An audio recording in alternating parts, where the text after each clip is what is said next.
Doctor, आजच्या विषयाचा अभ्यास करताना माझ्या लक्षात असं आलं की आपण आता ही परिस्थिती असं म्हणतो की आपण त्यांच्याशी बोलायलाच घाबरतो किंवा समाजातल्या काही रूढी परंपरा अशा असतात की ज्या लैंगिक या विषयाशी जोडल्या गेलेल्या प्रश्नावर चर्चा करायला आडकाठी करतात.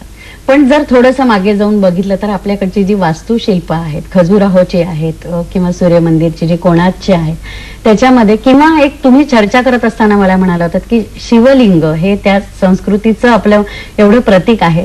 तो समाज कसा होता त्या काळचा? भारत हा एकमेव देश आहे आणि भारतीय संस्कृती हे एकमेव संस्कृती अशी आहे की जिथे लैंगिकतेकडे आपण अत्यंत अभ्यासू दृष्टीने बघितलं आणि त्याची अभिव्यक्ती अत्यंत कलात्मक दृष्टीने केली.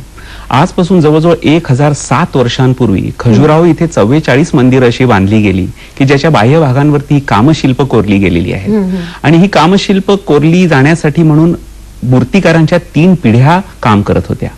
त्यावेळच्या राज्यकर्त्यांची संमती, धनिकांची संपत्ती आणि कलाकारांची अभिव्यक्ती ह्याचा समन्वय ह्या मंदिरांमध्ये झालेला आहे. शिवाय त्यावेळचा समाजही याला अनुकूल होता, म्हणूनच ही मंदिरं गावाच्या मध्यभागी बांधली गेलेली आहेत. म्हणजे भारतीय संस्कृती आजपासून 1000 वर्षांपूर्वी इतकी प्रगत होती की त्या संस्कृतीने लैंगिकतेकडे कलात्मक आणि अभ्यासू दृष्टीने पाहिलं. पण आजची जर परिस्थिती आपण पाहिलं तर पालक मुलांशी ह्या विषयावर बोलत नाहीत, शिक्षक ह्या विषयांवरती बोलत नाहीत, हा विषय शाळेमध्ये शिकवला जात नाही, कॉलेजमध्ये शिकवला जात नाही. आणि मी एक डॉक्टर म्हणून सांगतो, चक्क मेडिकल कॉलेजमध्ये सुद्धा हा विषय मेडिकल कॉलेजमध्ये असलेल्या विद्यार्थ्यांना शिकवला जात नाही. म्हणजे एकेकाळी आपली संस्कृती इतकी प्रगत होती आणि आज आपण त्या विषयाला इतकं मोठ्या प्रमाणात अवहेरलेलं आहे. ही जी मधली तफावत आहे त्याचं कारण जर आपण इतिहासात शोधलं तर असं दिसून येतं की मधल्या काळात आपल्यावरती ज्या परकीय शक्तींनी आपल्यावरती राज्य केलं, त्यांच्या धर्मामध्ये, त्यांच्या संस्कृतीमध्ये लैंगिकतेकडे निकृष्ट दृष्टीने बघण्याची परंपरा होती